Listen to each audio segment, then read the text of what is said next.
Вы на канале «Горизонт событий». Приветствую всех, кто следит за стремительными изменениями на нашей планете. Сегодня 3 июня, и мы начинаем свежий выпуск природных катаклизмов, аномалий и чрезвычайных событий за прошедшие сутки.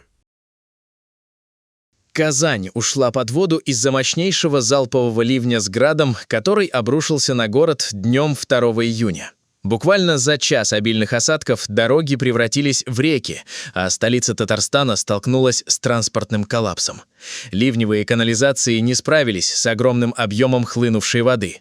Самая критическая ситуация сложилась в районе транспортной развязки у компрессорного завода и под мостом, разделяющим проспект Ямашева и улицу Академика Арбузова. Там образовалось глубокое озеро, в котором массово глохли и тонули легковые автомобили. Вода затопила проспект Победы, улицы Николая Ершова и Белинского, а также оживленный перекресток улиц Амирхана и Чистопольской. Затопленные дороги и многочисленные мелкие ДТП моментально сковали город. Ближе к вечеру пробки в Казани достигли 10 баллов. Многокилометровые заторы парализовали движение. Жители Новосавиновского района дополнительно сообщали о крупном граде, который осложнил дорожную обстановку. Метеорологи предупреждают, что расслабляться рано. Сильные дожди, грозы и шквалистый ветер продолжатся в регионе и в ближайшие дни.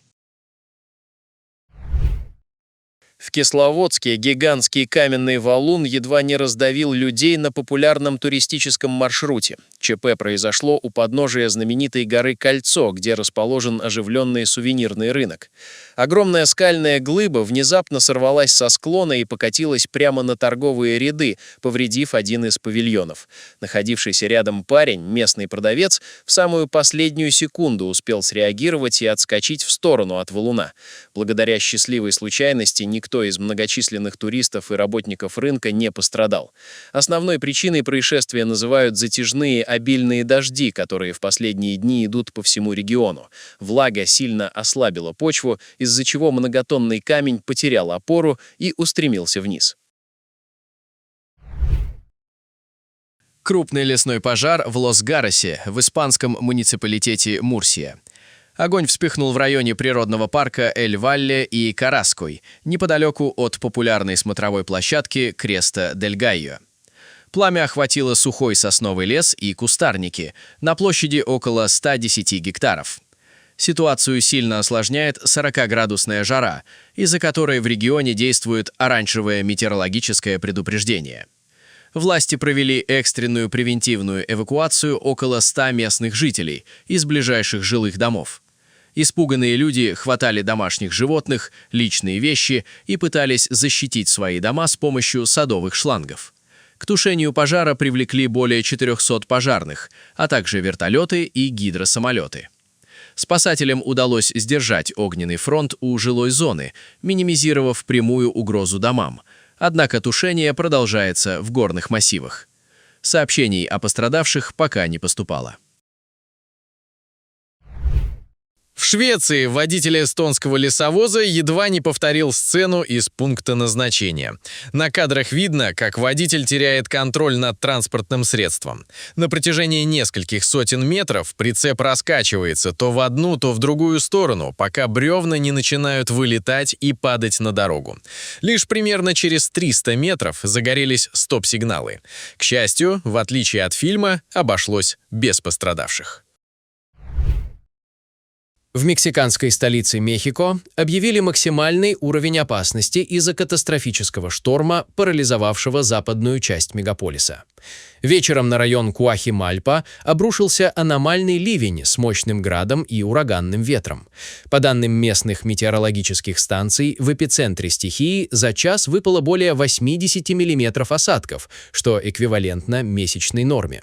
Из-за колоссального объема влаги впервые за долгое время в Куахимальпе объявили пурпурную тревогу, наивысшую степень экстренной угрозы в национальной системе оповещения.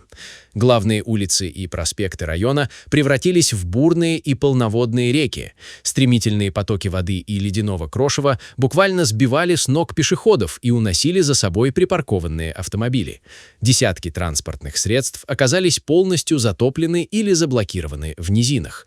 Некоторые водители были вынуждены забираться на крыши собственных машин, чтобы спастись от прибывающей воды и дождаться помощи спасателей. Ситуацию усугубил сильнейший град. Огромные ледяные глыбы забили сточную канализацию, из-за чего целые жилые кварталы оказались покрыты толстым слоем льда. Экстренные службы также зафиксировали массовое падение деревьев и оползни, что сильно затруднило движение спецтранспорта. Данный катаклизм произошел в самый первый день официального старта сезона дождей 2026 года в Мексике. В японском городе Фукусима дикий медведь совершил серию нападений в жилом и промышленном квартале, ранив 4 человек. Хищник сначала ворвался на территорию местного сталелитейного завода, где покусал 2 рабочих. После этого зверь переместился в соседний жилой район, где напал на сотрудника коммерческого офиса и пожилую женщину возле ее дома. Все пострадавшие госпитализированы с травмами рук, ног и лица, но их жизни ничего не угрожает. Власти города экстренно закрыли близлежащие школы и призвали жителей не выходить на улицу, пока полиция и охотники прочесывают район для ликвидации опасного животного.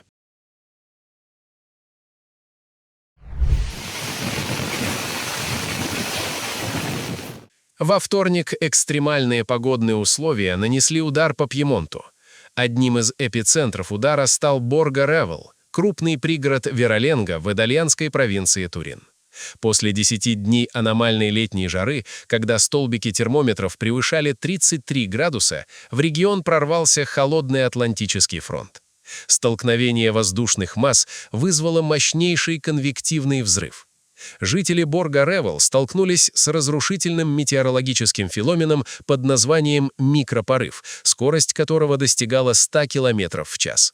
Этот ураганный поток буквально сбивал людей с ног, вырывал с корнем деревья и срывал черепицу с крыш жилых домов. Шторм парализовал транспортное сообщение по всей провинции. Сегодня экстренные службы ликвидируют последствия непогоды, расчищая дороги от завалов и восстанавливая энергоснабжение. Чрезвычайное происшествие в Таджикистане едва не обернулось трагедией прямо во время праздничных гуляний. В городе Худжанде шквалистый ветер унес огромный воздушный шар.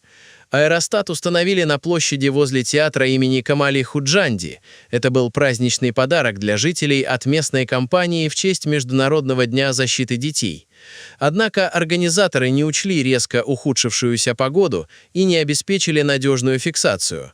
Сильный порыв ветра оборвал удерживающий трос и понес шар в сторону жилого сектора. Пытавшийся удержать корзину мужчина спрыгнул с высоты и получил травмы. На земле оборвавшимся канатом сильно задело женщину и ее дочь. Все пострадавшие были срочно доставлены в городскую больницу. Сейчас их жизни ничего не угрожает.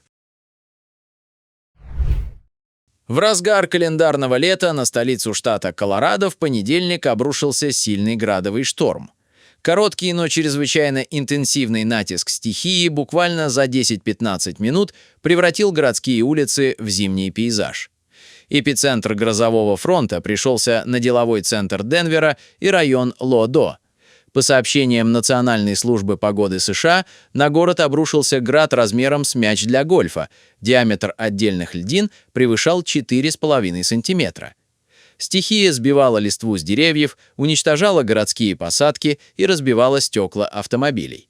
Пытаясь спасти свои машины, сотни водителей бросились штурмовать крытые паркинги, а те, кого шторм застал врасплох, были вынуждены парковаться прямо под мостами и путепроводами на межштатной автомагистрали 70, что стало причиной многокилометровых заторов. В международном аэропорту Денвера десятки рейсов были задержаны или перенаправлены на запасные аэродромы. Вслед за ледяным штормом на регион обрушились проливные дожди, вызвавшие локальные подтопления. В это же время в пригородах синоптики зафиксировали сразу несколько воронкообразных облаков и объявили угрозу торнадо. Местные власти призывают домовладельцев проверять крыши на прочность, поскольку сезон штормов в Колорадо только начинается. В Тибете заметили красные столбы в небе во время грозы. Как объяснили ученые, спрайты — это особый вид молний, возникающий над мощными грозовыми облаками. Они напоминают гигантских светящихся медуз или красные фейерверки и могут подниматься почти до границы космоса. При этом появляются они далеко не в каждой грозе, почему именно ученые до сих пор точно не знают. Интересно, что современные высокоскоростные камеры позволяют рассмотреть развитие спрайтов буквально по кадрам. Некоторые из них вспыхивают так, будто в небе взрывается огромный фейерверк. Вулкан Шевелуч на Камчатке вчера выбросил столб пепла на высоту до 12 километров над уровнем моря. Интенсивная фаза извержения на одном из самых активных исполинов региона продолжалась около 20 минут. Огромное пепловое облако под воздействием воздушных потоков начало смещаться в сторону от вулкана, создавая потенциальную угрозу для авиасообщения. Ученые присвоили извержению высокий код авиационной опасности. На данный момент шлейф движется в безлюдном направлении. Туристическим группам советуют полностью исключить маршруты в районе Ключевской группы вулканов из-за непредсказуемого поведения гиганта и вероятности схода пирокластических потоков.